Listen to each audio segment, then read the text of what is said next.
আইন কোন পথে যাবে, সিবিআই কি চার্জশিট দিচ্ছে, ইডি কি দিচ্ছে, সেই বিষয়ে আমাদের কিছু বলার নেই। কিন্তু আজকে বাংলার মানুষ আমাদেরকে কেন এনেছে, নতুন সরকার কেন গড়েছে?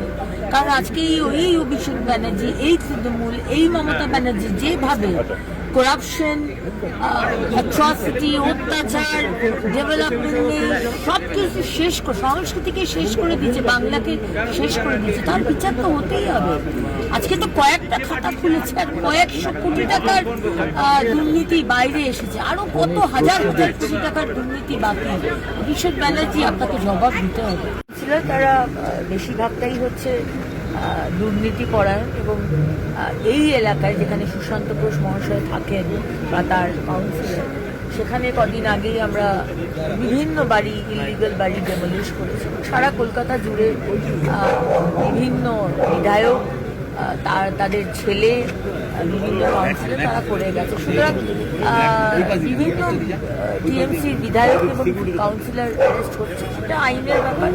আমরা তদন্ত হোক, এবং সেখানে যদি তিনি পেপার না দেখাতে পারেন তার দুর্নীতির যে কারণে হয়েছে, তার গ্রেপ্তার হবে, শাস্তি হবে। দেখুন, আজকে পুষ্পা নেপালে যদি চলে যায় আর জিটিএ চিফ যদি রিজাইন করে, বা কেউ যদি ভাবে যে আমি রিজাইন করে অন্য জায়গায় চলে গেলে আমি যে কোটি কোটি টাকার যদি দুর্নীতি করে থাকি, মানুষকে ঠকিয়েছেন, আজকে টেন্ডার হয়েছে, অফলাইন টেন্ডার, তার কোনো হিসেব নেই, কোটি কোটি টাকা দিয়ে খারাপ কাজ করা হয়েছে, তার কাজের কোনো হিসেব নেই, তার শাস্তি তো হতেই হবে। আপনি যতই রিজাইন করুন আর যতই পালান, যদি কেউ দুর্নীতি করে থাকে তার শাস্তি হবে। 15 বছর ধরে নিজের হাতে আইন নিয়েছে, শুধু আইন নেওয়া নয়, পায়ে দিয়ে আইনকে কুচলে দিয়েছে, সংবিধানকে মেরে ফেলেছে, মানুষকে অবজ্ঞা করেছে, বিধানসভার মধ্যে দাঁড়িয়ে বিরোধীদের সম্মান দেয়নি, আজ গোপ ছিঁড়ে দেবো, দাঁত ভেঙে দেবো,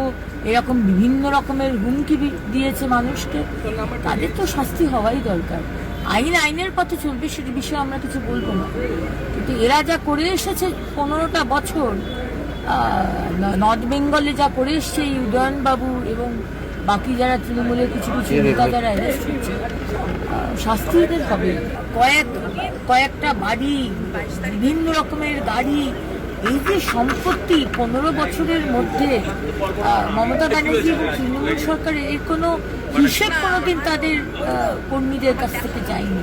এটাই হয়ে গেছে আজকে তাদের ডাউনফলের, তাদের যে সম্পূর্ণ তারা শেষ হয়ে গেল। আজকে 1 মাসও কাটলো না, আমরা ভাবতেই পারিনি এটার জন্য, যে আজকে লাগামহীন দুর্নীতি, লাগামহীন অ্যাট্রসিটি, লাগামহীন অশ্রাব্য ব্যবহার, মানুষকে লাগামহীন অবজ্ঞা করা, ঠকানো, প্রতারণা, মানুষের জবাব চাইবে না, আর এর শাস্তি হবে না।